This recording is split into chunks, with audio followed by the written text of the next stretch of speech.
Hi, welcome. This is Dr. John DeMartini. This is one of the most amazing and inspiring shows that you can listen into. If you want to be on the edge of your seats, if you want to open up your heart, if you want to expand your mind, and you want to meet incredible people, stay tuned because you're just about to experience a transformative radio show that will change your life. And you're listening to the Dr. Pat Show that's coming up right next.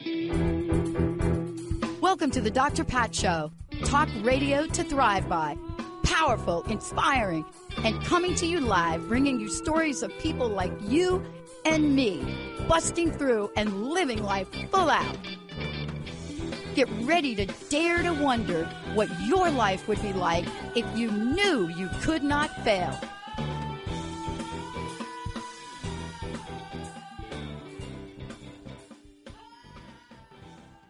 Hey, everybody, welcome. It's so great to have all of you tune us in and turn us on. We got a great 2-hour lineup for you. Really amazing, amazing things.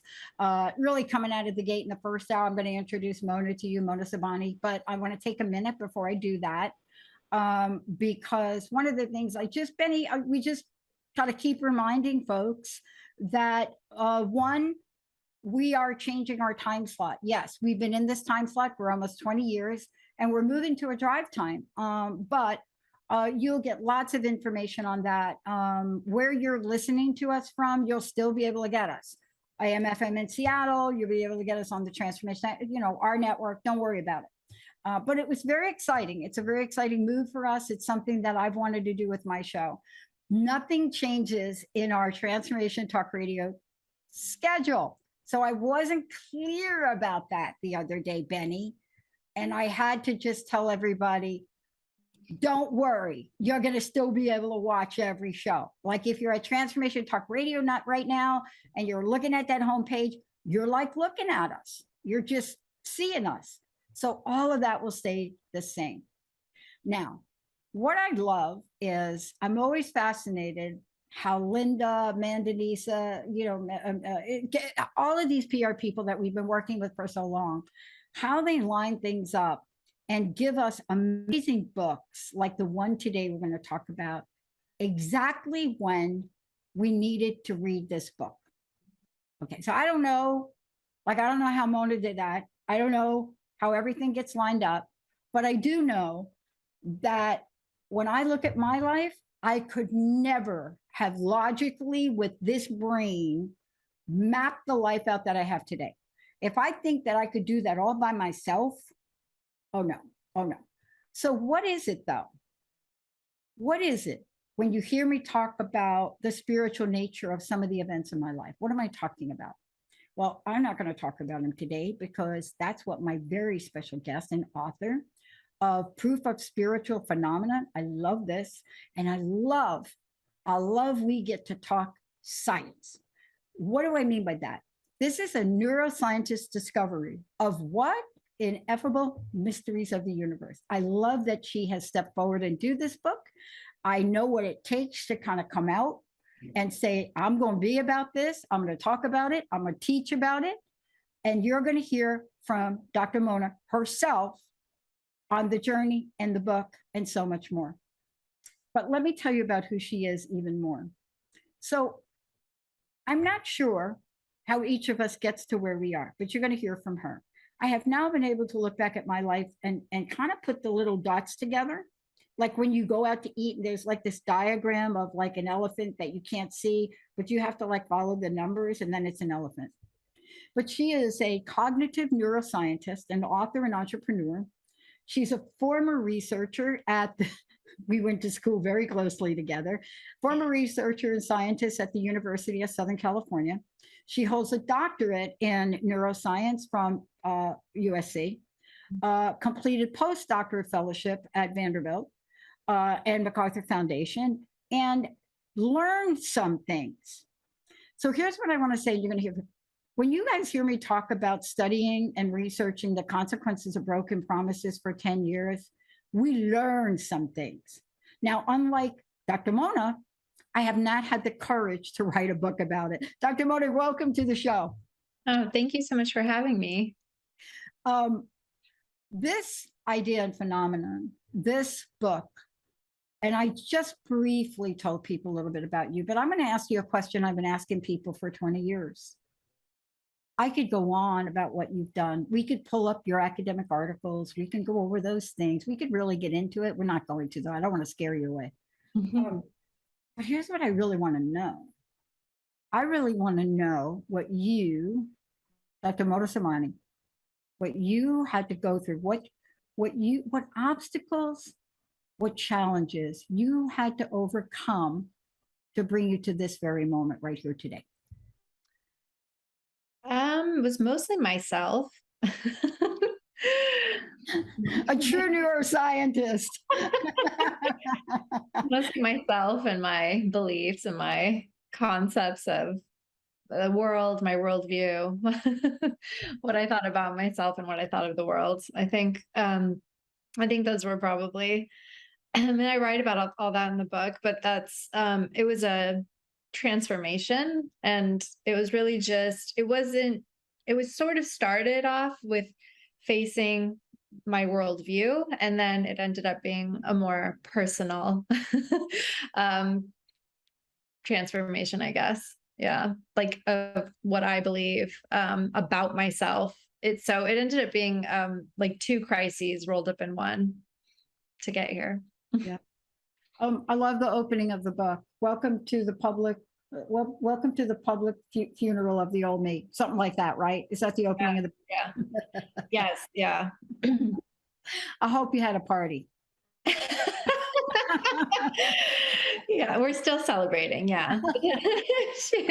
It was because my old and what I meant by that was I was a typical like hard-nosed skeptical scientist, and didn't believe in anything. Actually, I was very anti-spiritual and anti-religion and anti-religiosity in general. And so I was the least likely person to open my mind. I was pretty aggressively anti all those things. And then I just had a series of life events happen that forced me to look at those beliefs and to look at my worldview and ultimately transform them. And like, as I mentioned, I ended up transforming myself as well. So it really was like becoming a whole new person. And I look back and it kind of, at some point I was like, oh, I need to decide that I'm going to embrace this new person, and in sort of like a metaphorical sense, have a funeral for the person that I used to be. And hopefully it'll help me accept it and kind of move forward. So it actually was a whole mental thing that I went through. And that's why I wrote it that way. Yeah, I love it because that's, there's a lot of things you and I have in common. One of the things that I can't remember in the book where I read it, where you are talking to your soul sisters and you say something, like, who let me isolate? And then, and then I came back, because I love that part of the journey. The other thing is we all do these rituals the way we want. Like you, anti-religion, I don't even know all the antis, right? I mean, there's a whole lot of them. But there are events we can point to where it's either like a trickle or a flood. Now, mine was not a trickle. Mine was a very out of integrity boss in 1997, in the middle of my dissertation down there at Claremont, who sent me on a vision quest to literally copy everything Sidonia Cahill was doing, steal her techniques, bring them back so he can use them. Ooh. I'm saying that to you because when we embark on any kind of spiritual, call it tickled by a feather or hit by a brick, we changed. What can you recall of your first, how should I say it, aha, that, oh, wait a minute, I totally cannot even walk into that Catholic church anymore. This is not you. This is, and now I find myself going to St. Patrick Cathedral and taking holy water. Okay. Did you have a moment like that? Yeah. For me, it was, I didn't have one moment where everything changed, because that's actually the transformation, was the kicking and screaming that my mind, my ego and my mind went kicking and screaming. So that it was not not one thing, but it was a series of things. But the thing that kicked it off was that, so I'm Persian. That's my heritage. My parents are from Iran. And in our culture, we have a tradition of, I guess, doing divination using Armenian coffee grounds.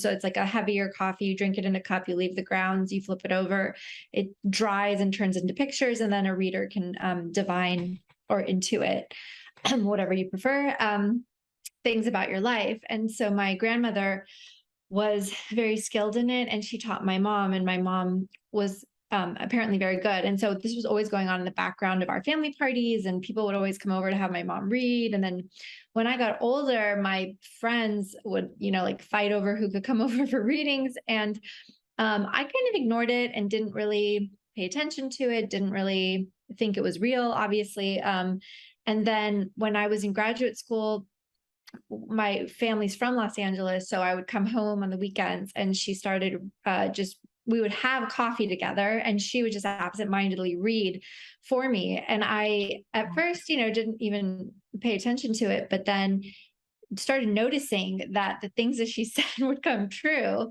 And like with very weird accuracy, like there'd be really small details that would be significant to me, but insignificant to someone else. And she just knew the ins and outs of situations. So I started writing them down and tracking them for years and years, because I was just kind of interested. And I was just realized she was way more right than she was wrong.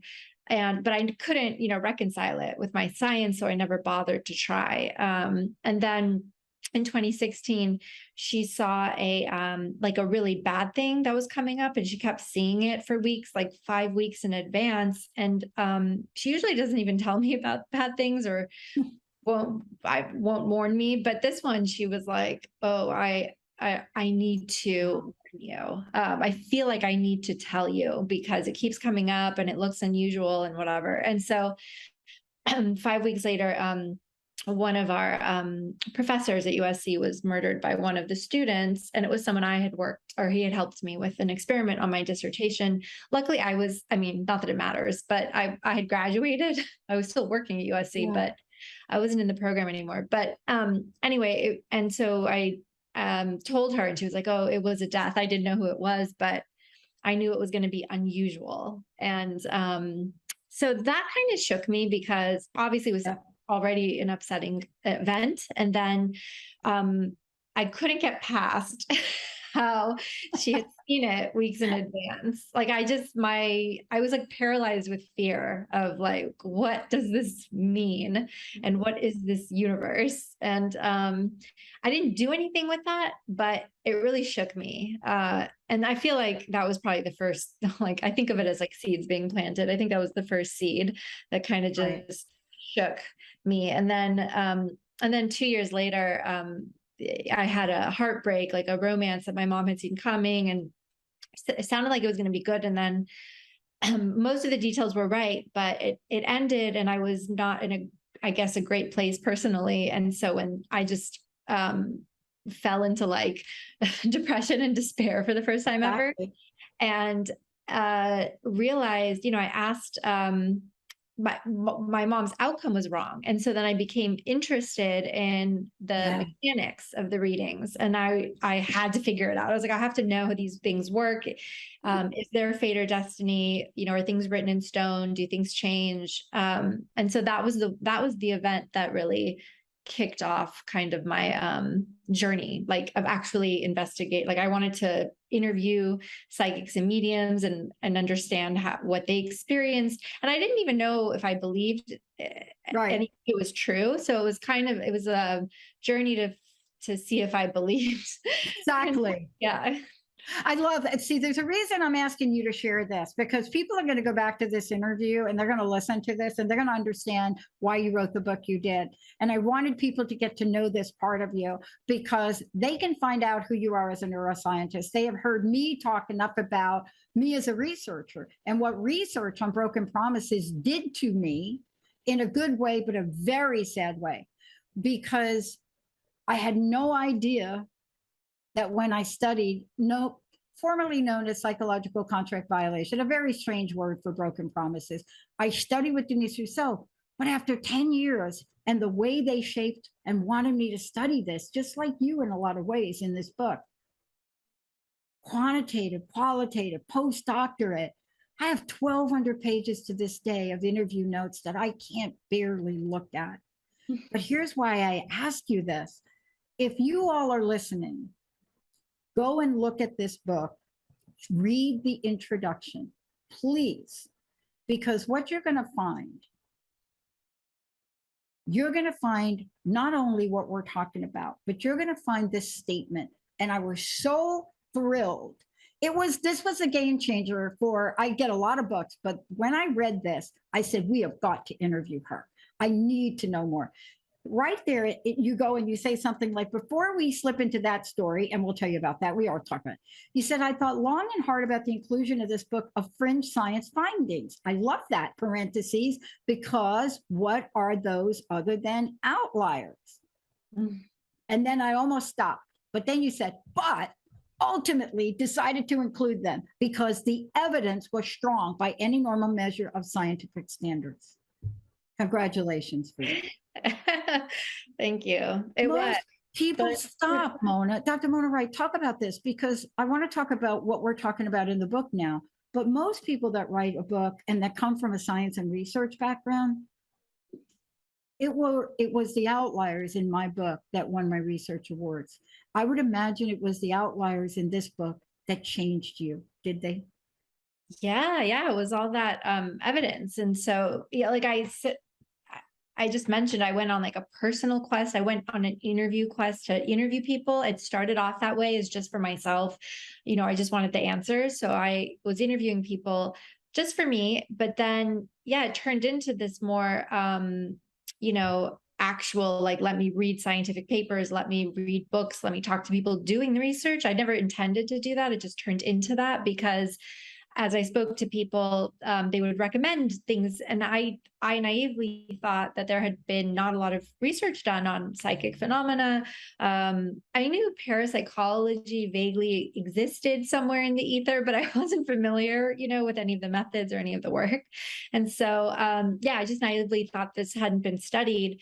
But then as I was interviewing people, I came to realize that there had been hundreds of studies and that there were so many that there were meta-analyses and reviews, which in science is like a way that we pull all the data together and assess how strong the evidence is for something. I was just blown away at the scale of the research and the modernity. Like these were new studies still being published. They were methods that I was familiar with that we had used in our own research, psychology and neuroscience. The effect sizes were small, but so are most of the effect sizes in psychology studies. So, I really was looking at these, trying to be critical of them. And I thought, I just can't, like I've published my own papers, and, these are as good as those, or as good as my colleagues, if not better. And you just can't, you just have to brush it away. And which is most people do because they're just not interested in it. They haven't read it in the first place. But since I was interested in reading it, I was like, well, I don't know. It's kind of like, and in science, you really can't do that. You can't, if you're like writing a lit review, you can't be like, this paper doesn't support my model, I'm not going to include it. Like you would never. Boy, we could do a whole show on that conversation, right? But you're right, you can't do it. Yeah. So it just became, and I really did. I was like, oh, I should just write a book on my transformation, which it was easy. But then I thought, but it was such a part of the story. The psychic stuff was such a part of the story. And I was really genuinely impressed by the research. I really was. I was just like, this is pretty good. Shocking. It blows you away. I do a show. I want to get right to the book because, man, I love that you not only included everything we're talking about, but I thank you for honoring your parents and your parents' journey. And let me tell you why. 6 months after starting this show, I started to doubt myself, and I got very, very sick. And the angel lady, this is true now. Okay. This could have been in your book. Yeah. The angel lady at the time said to me, you've got to go find a naturopath that works on T3. So back in 2003 and '04, there was like not what we have today. I Googled and up came a number of people, and I picked Dr. Nushin Darvish. The same story as your parents. Her parents, they migrated to Canada, right? Iranian background. Didn't know any of this at that time. Saved my life. She's now my best friend. We do shows together. She took risks. She's a medical intuitive, but I will tell you that the series of events I also learned through her spiritual, can I call them holdings and beliefs? Because it wasn't anything that she was going to say to me that would help me understand that I could get better. She would hold the space for this. And I get the sense that was your mom. I think your mom in the story. But as you go on and you write the book, and thank you for honoring them. Yeah, thank you for saying that. Yeah. Such Yeah. a part of the journey. Yeah. I actually became one of the spokespeople, did an event for the Baha'i religion to stop the persecution of women trying to gain knowledge in Iran. But today, I want to ask you about the way you just get right into this, man, because this is the foundation, I think, for everything else in the book. You're wondering if you're on the right path. Yeah. And then you say, yes, you are. I want to use that as a basis for what else comes in the book, because even today, I get hit with doubt right up the side of my head, like I got hit by a 2x4, and I have to realize, what do you call it? My brain is a storyteller, and sometimes it tells like stories of nightmares. From a neuroscience perspective, can we talk about the idea of our brain being a storyteller? Because you really set the stage for us to open up to more possibilities, don't you? Yeah, absolutely. So there's I could talk about the experiments if you want, but there's a series of experiments in neuroscience that the reason I included all of that in the book was because I was trying to explain that the reason why neuroscientists are additionally more skeptical than regular scientists because we study the brain, and then the brain filters information and it reworks the information that it does let in by creating meaning, creating stories around it. Your brain's constantly trying to take its past information and predict what's going to happen in the future. And it does that with whatever information it has available. But it uses all these different filters, like your personality, your past experiences, and whatever current goal you have in mind. It uses that to filter information. And so the experiment that I talk about in the book that exemplifies how the brain is, how much of a storyteller it is that it's these split brain patient experiments. It's a really old experiment. There's two hemispheres to the brain. They're connected by a bundle of neurons in the middle. And in the old, I don't think they do this anymore, but with certain patients that had intractable epilepsy, they used to cut the bundle of neurons that connects the two hemispheres, and it would stop the epilepsy.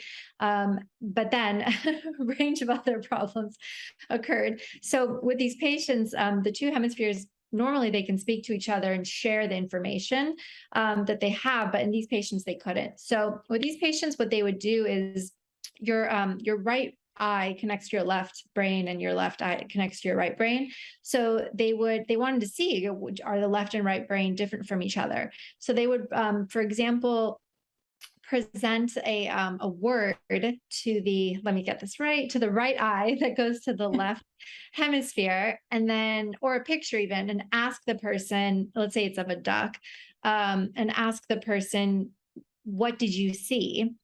And for most people, language is housed in the left hemisphere. So most of the patients would be able to tell the researcher out loud, like verbally, I saw a duck.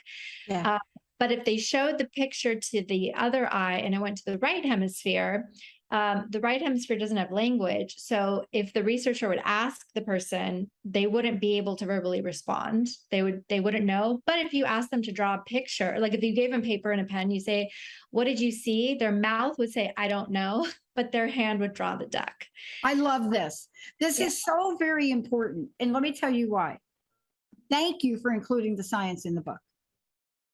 Oh, thank you Thank you for explaining it. You had to make a conscious decision to do this, because what you just explained, if parents understood what you just said, or adults understood what you just said, I'm going to let you finish this story too, because it has a punchline. Yeah. We would be very different.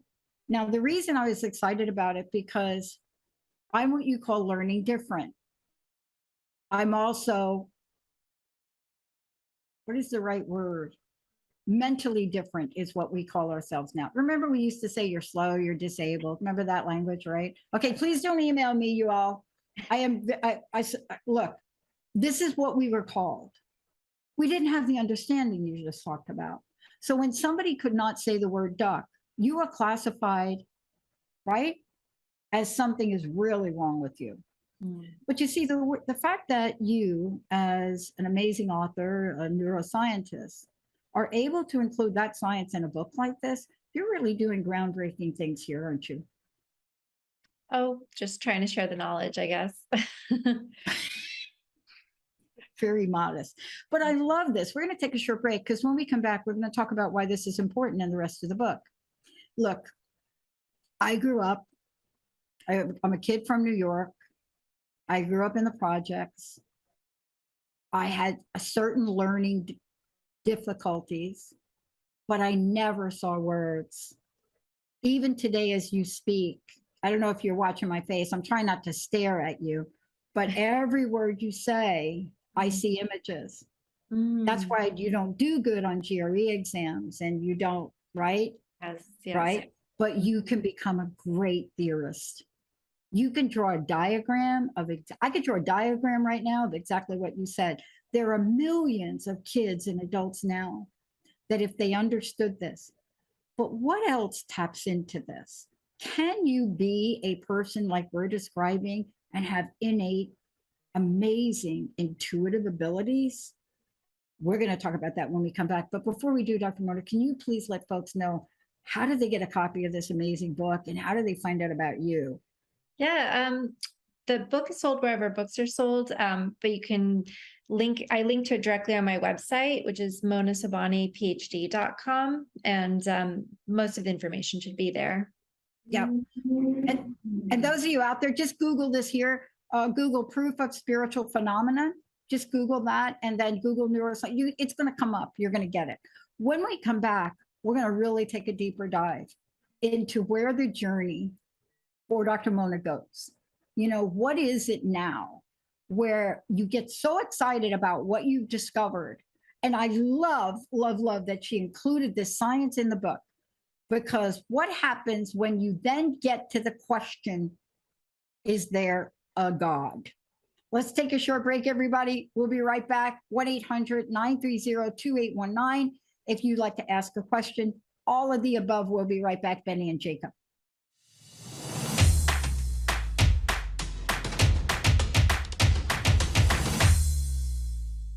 Hey, everybody, welcome back. It's so great to have all of you tune us in and turn us on. You know, as you go through the book, I want to just make sure you all know that I am having a great time here, and you are hearing about the journey, the story, the research, and now you're going to hear about the phenomenon of what it takes to write a book called Proof of Spiritual Phenomenon.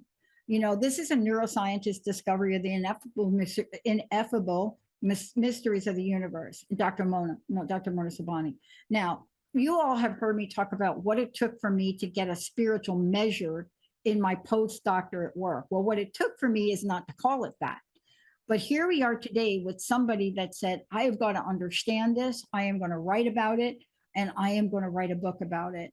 And that's what you want to do. You want to just read Proof of Spiritual Phenomena. Dr. Mona, thank you for today. Look, you did a beautiful job of not just sharing your personal story, But then you talk about the people that show up and your science. And then you talk about the people that show up that became guides for you.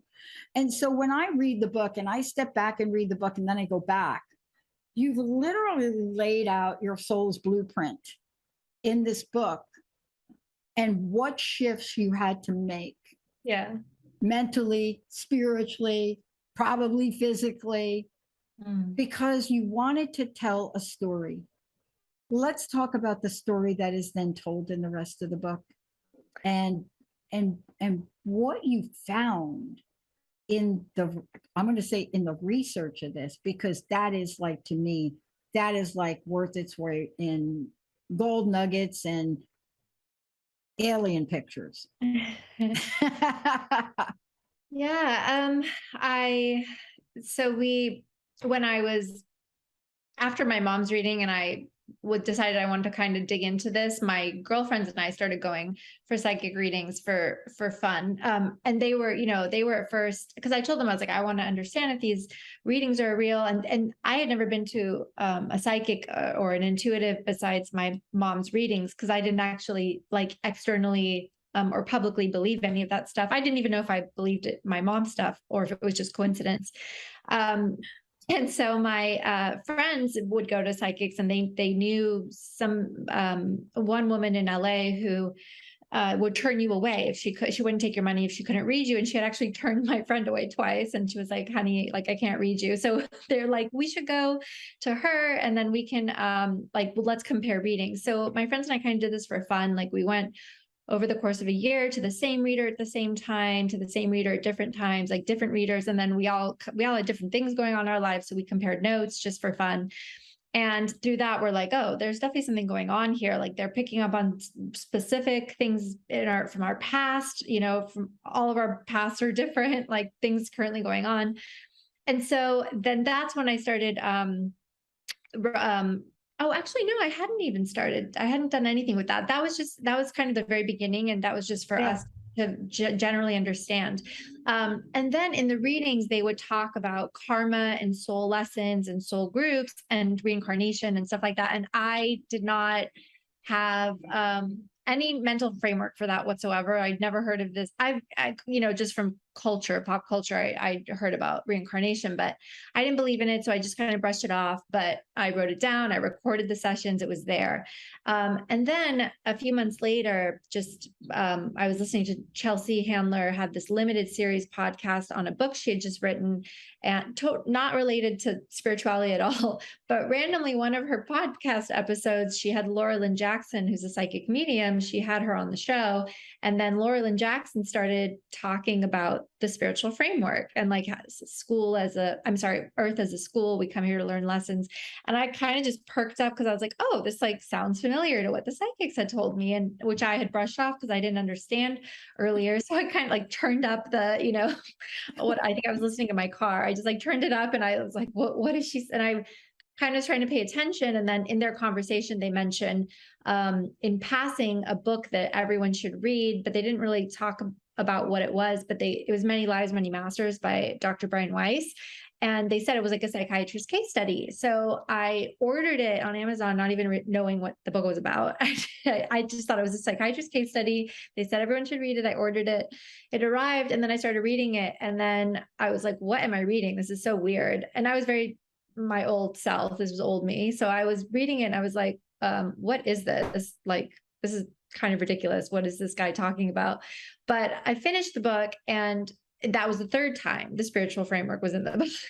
And I was like, what is happening right now? Like these psychics I went to in LA talk about this framework. I was like, Laura Lynn Jackson and Chelsea Handler were talking about it. And I'm like, and now this prestigious, Yale, Columbia educated psychiatrist is talking about it. And the way he came across it is because one of his patients in a regression, spontaneously described it, even though she didn't believe in it.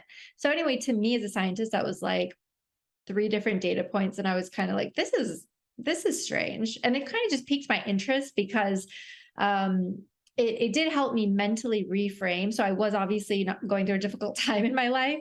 And it was an interesting, fun exercise to reimagine the things going on in my life from a spiritual perspective. And I found it to be very valuable, and it really turned things around for me, like psychologically. Even though I was just playing around with the ideas, I was like, well, what if, instead of thinking about this situation this way, I thought about it as, what lesson am I supposed to be learning from this? Or, what have I learned from the situation that I can take with me moving forward? So that simple reframe really helped me.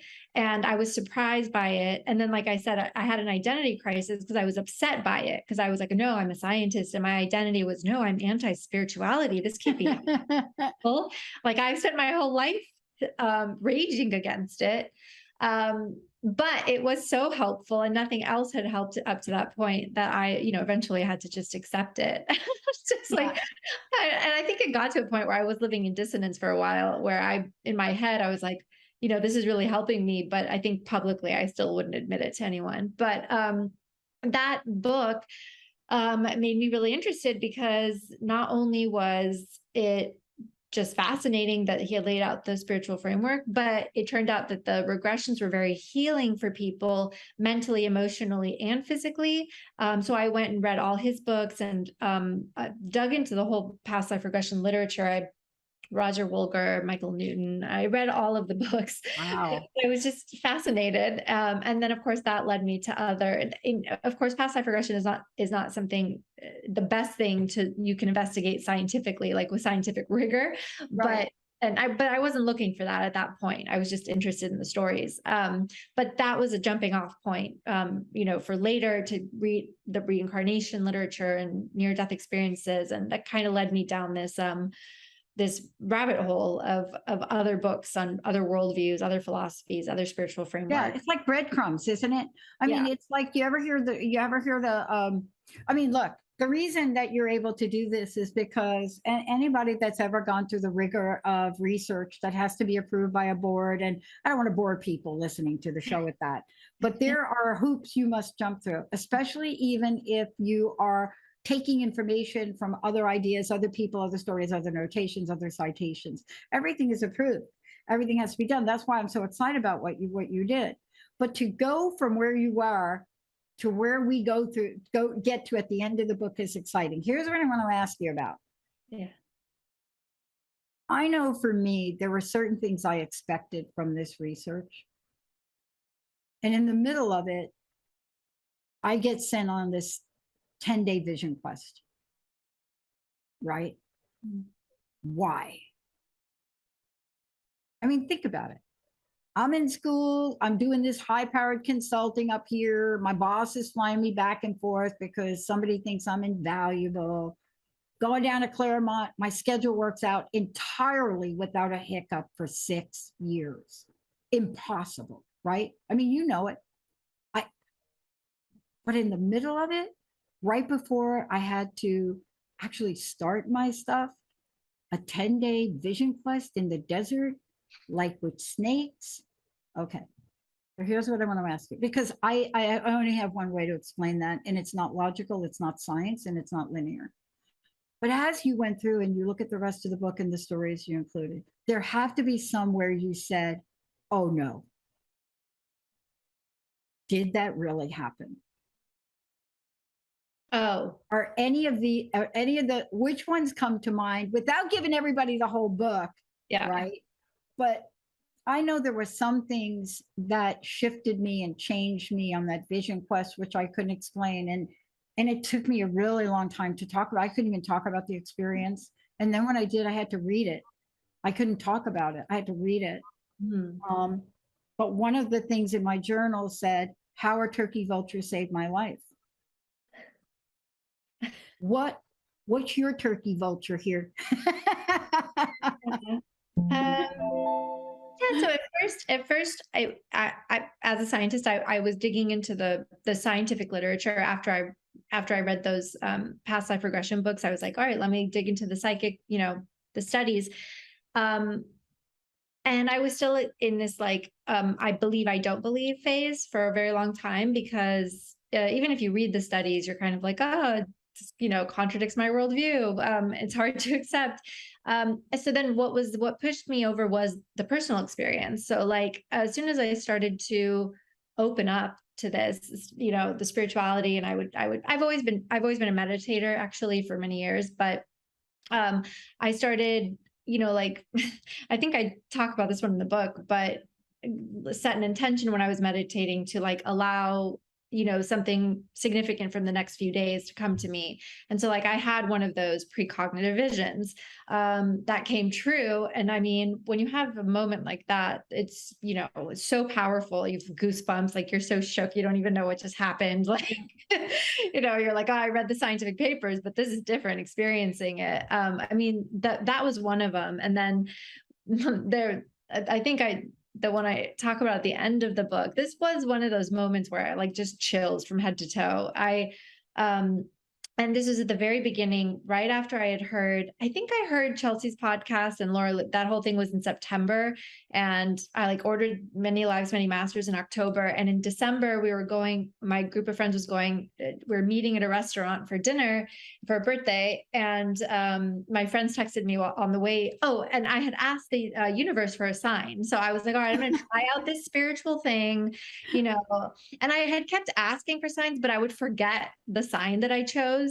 And so it was like, it was failing miserably. And I was like, the universe is not proving itself to me. And so like in December, I was like, you know what? If the universe wants me on this path, like it's going to have to give me a really huge sign that I can't ignore, that is super meaningful for me and only me. And I'm not going to choose it. It has to show me. And so then like 2 days later, we're going to dinner at this restaurant, and my friends texted me. I was like 5 minutes away, and they're like, how far are you from the restaurant? Are you going to get here soon? And I'm like, yeah, I'm right. I'm like 5 minutes away. Why? And they're like, Chelsea Handler's here. They're like, she's here. She just came with her friends and her family. She's sitting down. So they're like, she's probably going to be here for a while, so don't rush, but she's here. And I just had chills. Like I have chills again right now, because I just remember thinking, like, I could not even speak when I got to the restaurant. I'm like, I can't believe this. Like I live in LA. I've never seen her before. I've never seen her since, but I saw her that night, like right when I had asked for a sign. And I was just like, and I told my friends, and we were all just like in disbelief. It was very, I know it's, you know, like the scientist in me is still like, that's stupid, but she's still there in the back. Commenting on everything. But it's like those experiences are so powerful, you know, like emotional. They're so like, I got goosebumps again when every time I tell the story. Those things are meaningful to us as humans, and they, you know, evoke emotion, which makes you happy, which makes you healthy. So regardless of whether it's true or not, which we may never be able to prove, it's like, whatever, just bask in it. Yeah. I do. And I love that you're sharing that, because that is a really perfect example. I do a show on Thursdays. I've been doing this for a long time, but rarely have I co-hosted with other people. And Mark Anthony and I decided to do a show called The Psychic and the Doc. It's on Thursdays at 4:00, and it's fairly interesting. Now, I understand a lot about this, but when you see Mark in action, this is not a science research.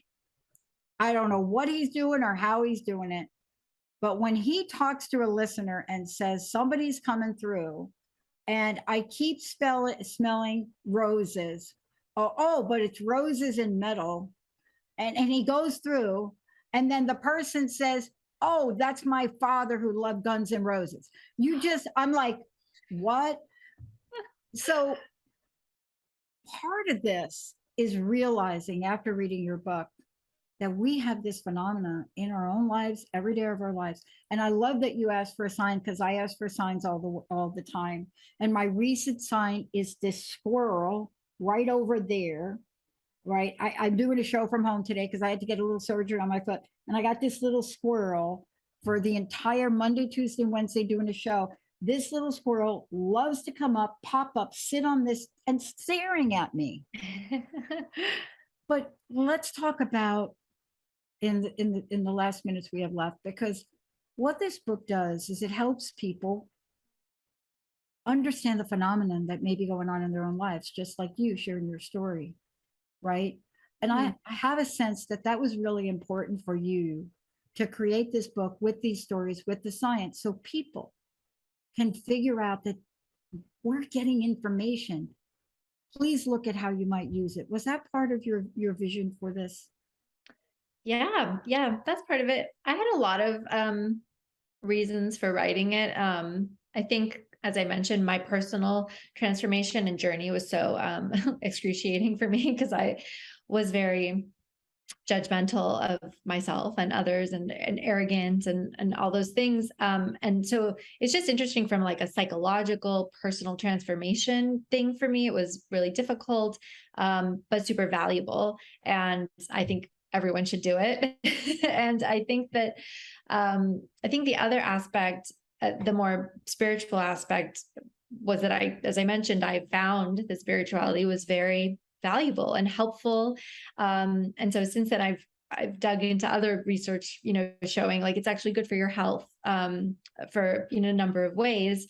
And so kind of in a way, because I think I felt like I didn't have permission to believe that because of my scientific training. And so I really was writing the book for like the person I used to be, being like, it's okay if you want to believe in something that we don't have 100% evidence for, because in fact, science doesn't have a lot of answers and explanations for a lot of things. So yeah, it was kind of that, but then, and also that all of the spiritual and mystical things that I engaged in, like meditation, but the self-work, psychedelics, all of those things helps me heal. Yeah. And so I just think it's important for us to look at those societally. Again, from a neuroscience perspective, we don't have a lot of great explanations for mental illness and a lot of great curative treatments for mental health. And so on this journey for myself, I just found a lot of great modalities that were maybe off the beaten, they're definitely off the pharmacological path and off the psychiatrist path, yes. But they're like altered states of consciousness are very healing, and we should really embrace them. I love it. And, part of this I wanted to share with everybody, but I just want to make sure that those of you that are listening, I am really talking with Dr. Mona Sobhani. And for those of you that are asking, what is the book? It's called Proof of Spiritual Phenomena. It's a neuroscientist's discovery of ineffable mysteries of the universe. But there's something really important I want everybody to know. When you read the book, there are very few books that are written like this, that end the book with more recommendations to read, more citations. And so what I want to say to all of you is, yes, you're going to read an incredible story. And by the way, thank you for your use of metaphors throughout the book. Mm-hmm. But what you're going to read is you're going to find information. You're going to find what Dr. Mona has done is, in her own way, created a story, but in a different way, she's created these dots for you to follow. There's more information in this book in what the references and the citations are on this phenomenon than I've seen in a long time. But I want to share this with everybody, Dr. Mona, if I could, because this was the punchline for me in a lot of ways. And do you mind if I read from your book? No, not at all. Okay. So you got to read the rest of the book, but here is the way the book takes you to the end. I came to think of my prior self as someone living in a cave, parentheses, a smart person in a nice, comfortable cave, but limited nonetheless. I thought of what I am now considered, life crisis as an earthquake that caused the doomed rock of the cave to crack wide open, allowing sunlight to pour in. The cave was nice before, but the shimmering daylight and incomparably exquisite with its illuminating warmth. I never want to step out of the sun again. Wow. Now, here we go. From that image of warmth and light, I want to leave you with this. What would you research, read, or begin learning next to further your life experience for the better? I love this. I invite you to get personally acquainted with the enchanted and the numinous dimensions of life in whatever way you choose. This is your invitation from the cosmos. You couldn't have ended that book any better. Thank you. Yeah. Yeah. Because we need that invitation. I wanted to invite, that was one thing because for me on my journey, the personal experience is what's cinched the deal, right? Like the scientific evidence was nice, but the personal experience is what made it irrefutable for me. So whenever I talk to people now, I say, do all the reading you want, and I'll give you references, but go get an astrological reading, go get a psychic reading, go meditate. I can't suggest you do a psychedelic, but if you're into that, do it, whatever, to like get acquainted with spiritual mystical aspects of the universe.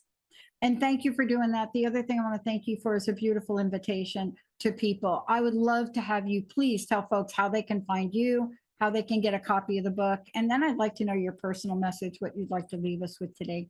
Yeah. So my website is monasobhaniphd.com. You can pre-order the book there. All the links are there, but the book is sold wherever books are sold, Barnes & Noble, Amazon, wherever. I also write a psychedelic newsletter, so you can sign up for that on the website. And well, I guess my personal mantra now is actually stay radically curious, because this whole journey has really just taught me that we don't know anything, and to just stay open and curious, because even though, at every point I think you're like, oh, now I know, but just to accept that's never going to end. So just stay curious. It's not. That's why I do what I do. People have asked me, just so you know, why did I start this in 2003? I am a student. I am so curious. I don't know where that comes from. I don't know why, and I don't know what it's supposed to do. I just know it is something to do. That you and I could share what you've written about and all the work you've put into this with an audience. And somewhere out there, someone will hear something today. Someone will get your book, and their lives will change for the better. And I wanted to thank you for that so much. Oh, thank you so much for having me. It was a pleasure. And let's write Chelsea Handler a little note, shall we? Just say like, yeah, Chelsea, I love you. I love you. You can still do some stuff. Thank you, Dr. Mona, Benny, Jacob. What a great show, everybody. And please, the book is available. You will be able to get out there and get it. Proof of Spiritual Phenomena. Please, there's so much in this book, not only stories, but there are references. And it's an amazing journey. As you take this pathway with Dr. Mona, you will get to feel what she is feeling. You'll get to feel and see the aha moments. You'll get to understand the science, and then you'll get the opportunity to step out and be boldly open to infinite possibilities. Let's take a break. We'll be right back.